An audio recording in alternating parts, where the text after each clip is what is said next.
Bienvenue sur Infos Express, votre rendez-vous pour décrypter l'actualité internationale en quelques minutes, avec un regard clair, rapide et sans filtre.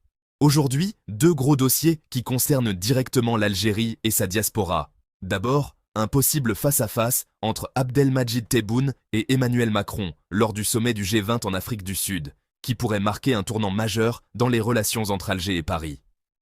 Ensuite, un durcissement des règles migratoires américaines qui viserait particulièrement les Algériens atteints de diabète ou d'obésité, avec, à la clé, des refus de visa sur des critères de santé.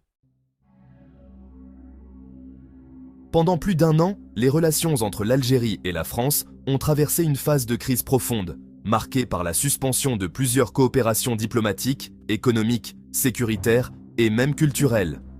Les échanges officiels ont été quasiment gelés, les ambassades ont fonctionné au ralenti et la méfiance a pris le dessus, sur fond de tensions liées à la mémoire coloniale, aux questions migratoires et à des déclarations politiques jugées offensantes de part et d'autre.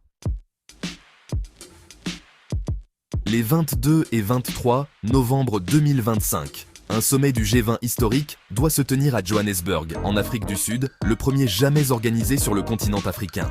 Emmanuel Macron est officiellement attendu à ce sommet, dans le cadre d'une tournée africaine, qui inclut l'île Maurice, l'Afrique du Sud, le Gabon et l'Angola, avec pour objectif de renforcer l'influence de la France sur le continent et de nouer de nouveaux partenariats stratégiques. C'est dans ce contexte que de nombreuses sources diplomatiques évoquent la possibilité d'une rencontre entre Macron et le président algérien Abdelmadjid Tebboune, en terrain neutre, loin des symboles lourds de l'histoire coloniale.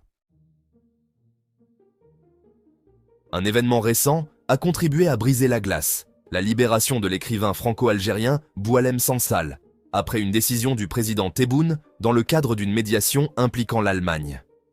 Emmanuel Macron a salué ce geste, y voyant un signal d'apaisement, à un moment où Paris et Alger cherchaient une porte de sortie à cette crise diplomatique prolongée.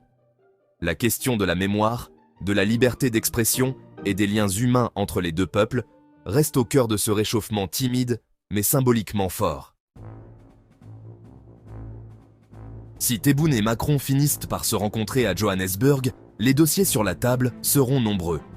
Sur le plan sécuritaire, la France cherche à coopérer davantage avec l'Algérie sur la stabilité du Sahel, la lutte contre le terrorisme et, bien sûr, la gestion des flux migratoires vers l'Europe. Sur le plan énergétique, l'Algérie reste un partenaire stratégique avec ses ressources en gaz et en hydrocarbures, dans un contexte de transition énergétique et de tensions sur les marchés mondiaux. Enfin, les deux pays sont poussés à travailler ensemble sur les questions climatiques, la protection de l'environnement et les grands défis régionaux, dans le Maghreb et en Afrique. Reste une grande question, cette possible rencontre Tebboune-Macron marquera-t-elle réellement le début d'une nouvelle ère entre l'Algérie et la France, ou ne sera-t-elle qu'une photo de plus dans un sommet international? Tout dépendra de la suite. Réouverture pleine des canaux diplomatiques, relance des projets économiques, facilitation des visas et discours plus apaisés sur la mémoire de la colonisation. Pour l'instant, un signal existe. Après une longue période de froid, les deux capitales semblent enfin prêtes à se reparler. Et pendant que l'Algérie et la France tentent de renouer le dialogue, un autre dossier inquiète de nombreux Algériens, cette fois à des milliers de kilomètres de là, de l'autre côté de l'Atlantique. Les États-Unis durcissent encore leurs règles migratoires. Et désormais, ce sont même certains problèmes de santé comme le diabète ou l'obésité qui pourraient fermer la porte aux visas. Les autorités américaines ont introduit de nouvelles règles qui placent désormais l'état de santé au cœur du processus de délivrance des visas. Concrètement, les consulats et ambassades des États-Unis doivent évaluer de manière stricte si un candidat représente un risque de coût médical futur pour le système américain. Parmi les pathologies citées, le diabète, l'obésité, mais aussi certains cancers ou maladies nécessitant des soins lourds et prolongés. Pour de nombreux Algériens qui rêvent d'étudier, de travailler ou de rejoindre leur famille aux États-Unis, cette nouvelle orientation est un véritable choc. Les candidats à l'immigration doivent désormais prouver qu'ils ne souffrent pas de maladies jugées coûteuses par l'administration américaine, au risque de voir leur demande purement et simplement rejetée. Les Algériens diabétiques ou en situation d'obésité se retrouvent ainsi dans une position encore plus fragile, alors même que les délais de rendez-vous et les procédures étaient déjà longs et compliqués. Les consignes adressées aux agents consulaires sont claires. Ils doivent déterminer si le demandeur ou un membre de sa famille risque de nécessiter des soins spécialisés, coûteux ou de longue durée. Dans ce cadre, l'obésité est associée à plusieurs risques: apnée du sommeil, hypertension, dépression, maladies cardiovasculaires. Le diabète, lui, est lié au risque de complications graves demandant des traitements réguliers, parfois à vie, avec un coût important pour le système de santé. Cette politique suscite de vives critiques de la part de spécialistes du droit de l'immigration et d'ONG. Plusieurs juristes dénoncent un pouvoir discrétionnaire excessif accordé aux agents consulaires, qui peuvent désormais refuser un visa pour des problèmes de santé très répandus dans le monde. Des experts estiment que cette politique revient à présenter les étrangers comme des charges potentielles, plutôt que comme des étudiants, des travailleurs ou des membres de famille.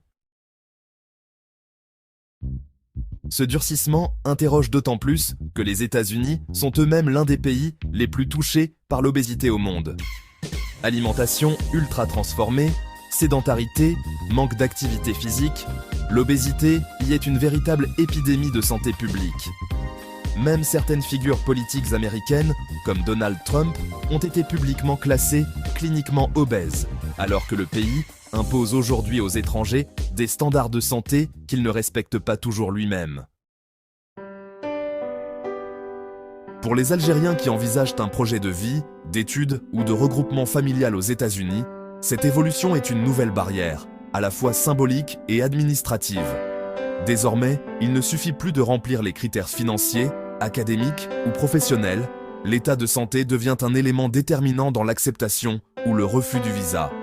Cette tendance confirme une chose: dans un monde où les politiques migratoires se durcissent, les États utilisent de plus en plus tous les leviers possibles, sécurité, économie et maintenant santé, pour filtrer les candidats. Entre diplomatie tendue avec la France et politiques migratoires de plus en plus strictes aux États-Unis, les Algériens se retrouvent au cœur de plusieurs enjeux mondiaux, géopolitiques, économiques, mais aussi sanitaires. La possible rencontre Tebboune-Macron au G20 pourrait ouvrir une nouvelle page dans les relations entre Alger et Paris, tandis que la politique américaine des visas rappelle, elle, que le droit à la mobilité est devenu un privilège sous condition. Vous êtes sur Infos Express, n'hésitez pas à dire en commentaire ce que vous pensez. Faut-il croire à un vrai rapprochement entre l'Algérie et la France? Et que pensez-vous de ces critères de santé pour obtenir un visa américain? Abonnez-vous, activez la cloche et on se retrouve très vite pour un nouveau décryptage de l'actualité. Abonnez-vous à notre chaîne. Cliquez sur la cloche pour rester au courant de l'actualité algérienne.